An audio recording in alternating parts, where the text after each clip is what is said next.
Students, हमारे chapter infrastructure में हम अभी तक इंफ्रास्ट्रक्चर का एक पार्ट कंप्लीट कर चुके हैं, ठीक है। और आज हमें जो नया टॉपिक शुरू करना है इंफ्रास्ट्रक्चर के अंदर वो है हमारा हेल्थ इंफ्रास्ट्रक्चर, ठीक है। जैसे कि जो हेल्थ है हेल्थ हमारा एक इम्पॉर्टेंट टॉपिक है हमारे सोशल इंफ्रास्ट्रक्चर का। जो लास्ट पॉइंट हमने किया था वो इकोनॉमिक इंफ्रास्ट्रक्चर थे, और इसमें हमारा जो मेन पॉइंट आता है वो आता है हेल्थ। सोशल इंफ्रास्ट्रक्चर में हेल्थ एंड एजुकेशन, जिसमें से हमारे चैप्टर में हेल्थ सबसे ज़्यादा इम्पोर्टेंट है। अब सबसे पहला पॉइंट ये है कि हेल्थ हमारे लिए होता क्या है।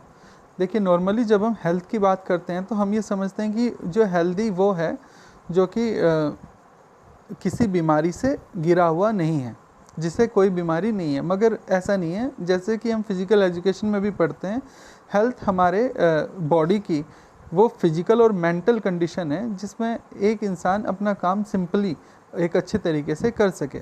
It's mean when the mental and physical state of an individual is in a sound way, यानी कि जो फिज़िकल और मेंटल स्टेट है किसी इंडिविजुअल की, जब वो सही से काम करने योग्य होती है तब उस कंडीशन को हम बोलते हैं हेल्दी।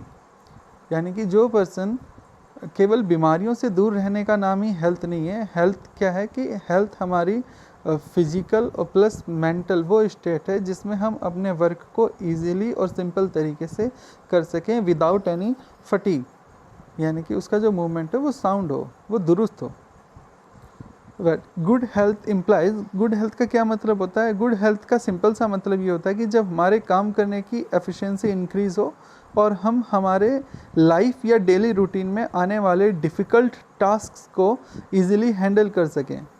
लेट्स सपोज अगर कोई कहीं जॉब करता है और वहाँ पर स्टेयर्स हैं तो उसे स्टेयर्स चढ़ने में प्रॉब्लम ना हो, ये एक इजी टास्क है। अगर एक टीचर है और वो पढ़ा रहा है तो खड़े होने में उसे कोई प्रॉब्लम ना हो, ठीक है। अगर कोई कंप्यूटर ऑपरेटर है तो उसे बैठने में कोई इशू ना हो। एक सिंपल सी बात है। जो भी कोई काम करता है वो उस वर्क को इजीली तरीके से कर सके, वो उसे एफिशिएंटली कर सके, तब हम मानते हैं कि it consider as a good health.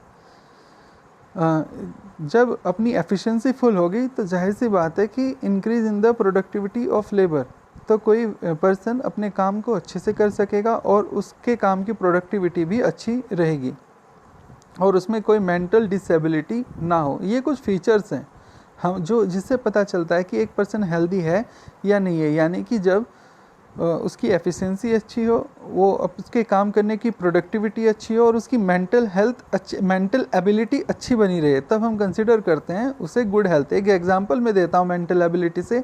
Let's suppose if a person is a condition of fatigue, कोई पर्सन बहुत ज़्यादा थक गया है और थकान की वजह से वह अपनी मीटिंग नहीं हैंडल कर पा रहा, तो इस कंडीशन में क्या हुआ है? इस सिचुएशन में वेट अ व्हाइल, यस, इस सिचुएशन में because of a mental disability, क्या मेंटल डिसेबिलिटी हुई है? उसे फटीग हुई है, थकान हुई है। इस फटीग के चलते उसकी एफिशिएंसी गिर गई और उसकी प्रोडक्टिविटी डाउन हो गई, तो इस कंडीशन को हम हेल्दी कंडीशन नहीं मान सकते। तो हेल्थ क्या है? हेल्थ हमारी हेल्थ सबसे पहले दो चीज़ों को मिलाकर बनी है। क्या? फिज़िकल और मेंटल। केवल हमारी बॉडी से हेल्थ रिलेटेड नहीं है, हमारी फिजिकल और मेंटल वो स्टेट है। It's a sound state of our physical and mental health of an individual, of a physical individual, ठीक है। Now the next point which comes in our topic, the development of health services after independence। हमारे देश में आज़ादी के बाद से हमने अपनी हेल्थ सर्विसेज में क्या इम्प्रूवमेंट किए हैं। तो सबसे पहला जो इम्प्रूवमेंट हमें देखने को मिलता है that is decrease in the death rate. जिस समय हमारा देश आज़ाद हुआ उस समय हमारी डेथ रेट बहुत ज़्यादा हाई थी। जैसा कि यहाँ पे लिखा हुआ है दैट इन 1951 पर थाउजेंड, डेथ रेट हमेशा ही हम पर थाउजेंड में लेकर चलते हैं कि पर थाउजेंड डेंसिटी में कितने लोगों की डेथ हो जाती है। तो पर थाउजेंड में 27 की डेथ हो रही थी 1951, लेकिन 2016 के आते ये जो डेथ रेट है हमारी ये 7 से भी कम हो गई। इट्स ऑलमोस्ट 6.4 पर थाउजेंड, 1000 पे केवल 6 लोग ही मर रहे हैं। Reduction in the infant mortality rate. Now what is infant mortality rate? It's an important point. ये हमने 9th में पढ़ा था। IMR क्या होती है? IMR ये होती है कि जब कोई इन्फेंट, कोई शिशु, कोई बच्चा जब जन्म लेता है तो जन्म लेने से अपने पहले बर्थडे आने तक, यानी कि 1 ईयर भी अपना जो लोग कंप्लीट नहीं कर पाते हैं वो इंक्लूड किए जाते हैं इन्फेंट मोर्टेलिटी रेट में। इन्फेंट मोर्टेलिटी यानी कि बच्चों का, शिशुओं का मरना, और ये भी पर 1000 पर ही हम कैलकुलेट करते हैं। How many children die before 1 year after their birth, before 1 year how many children die from the 1000 born baby. जो 1000 बच्चे जन्म लेते हैं उन 1000 बच्चों में से कितने बच्चे मर जाते हैं अपना पहला जन्मदिन आने से पहले, उसे हम बोलते हैं इन्फेंट मोर्टेलिटी रेट। और इन्फेंट मोर्टेलिटी रेट 1951 में थी हमारे पास 146, जो कि बहुत ज़्यादा थी। ये घटकर 2016 में केवल 34 हो गई थी। और अब अगर हम बात करें 2018 की, तो 2018 में जो इन्फेंट मोर्टेलिटी रेट है हमारे पास, दैट इज़ ऑलमोस्ट 30। तो यानी कि हर साल जो है इन्फेंट मोर्टेलिटी रेट हमारे यहाँ घटती जा रही है, जिससे हमें ये पता चलता है कि आज़ादी के बाद हमने अपनी हेल्थ सर्विसेज में डेवलपमेंट किया हुआ है। Now the third point is the rise in expectancy of life expectancy is means how much a person which is born is expect to live। जो पर्सन आज पैदा हुआ है वो कितनी उम्मीद करता है कि मेरी एवरेज एज क्या होगी, मैं कब तक जी सकता हूँ। जब 1951 में हमारी जो एवरेज एज थी वो एवरेज एज थी इज़ ओनली 32 ईयर्स।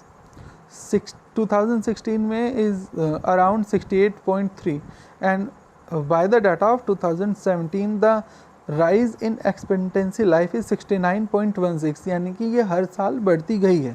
अगर हम देखें डेथ रेट घटती गई है, इन्फेंट मोर्टेलिटी रेट घटती गई है, ठीक है, और लाइफ एक्सपेक्टेंसी हमारी कंट्री में लगातार बढ़ती हुई है। Fourth one is the control over deadly diseases. देखिए पहले क्या होता था कि बहुत सी कई बीमारियां ऐसी होती थी जो कि खतरनाक होती थी, जैसे कि malaria, cholera, TB, small pox, chicken pox, यहाँ तक कि पोलियो।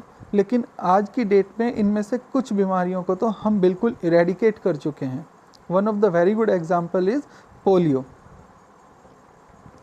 और टीबी, ट्यूबरकुलोसिस के जो टीके लगते हैं बच्चों को, उनसे भी काफ़ी फ़ायदा हुआ है। ज़्यादातर ये जो बीमारियां हैं इसमें मलेरिया को छोड़ के TB, cholera, small pox, chicken pox और पोलियो, इनके जो है छोटे बच्चों को टीके लग जाते हैं, ठीक है।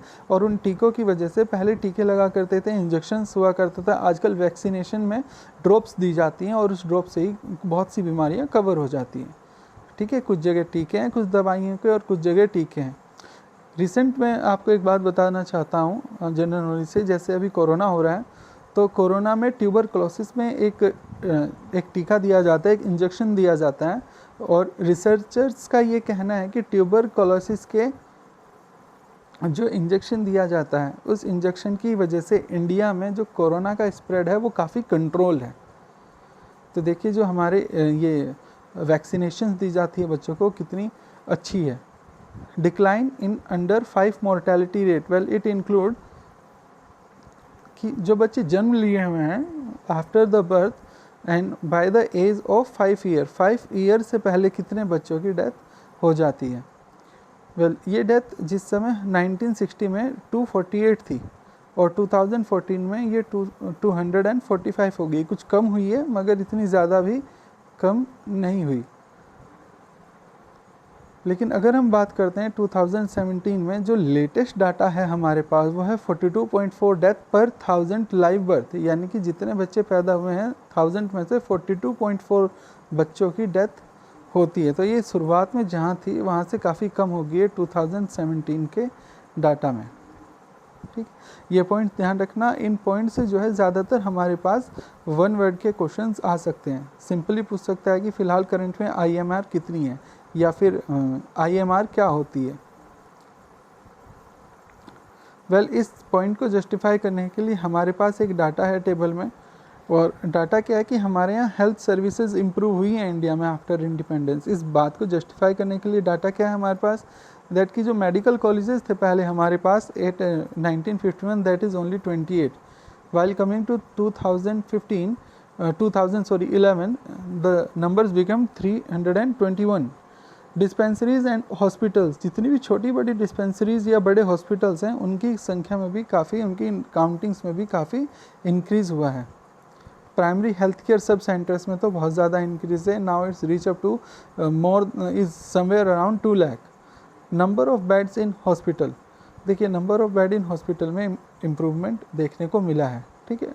डॉक्टर्स की जो नंबर्स हैं उसमें भी काफ़ी इंक्रीज़ हुआ है, नर्सेज में के नंबर्स में काफ़ी इंक्रीज़ हुआ है, एंड नंबर ऑफ डॉक्टर पर 1000 population, in fact this number is not quite good कि 51 में केवल 2 डॉक्टर भी नहीं थे 10,000 लोगों पर, लेकिन आज 6 डॉक्टर अवेलेबल हैं। अब ये 6 डॉक्टर अवेलेबल है, इंक्रीज़ तो हुआ है लेकिन इतना ज़्यादा इंक्रीज़ नहीं हुआ जितना कि हमारी पॉपुलेशन को चाहिए था, ठीक है। ये सारा डाटा हमने जो है इकोनॉमिक सर्वे 11-12 से लिया गया है, ठीक है। तो आज का सिंपल हमारा टॉपिक ये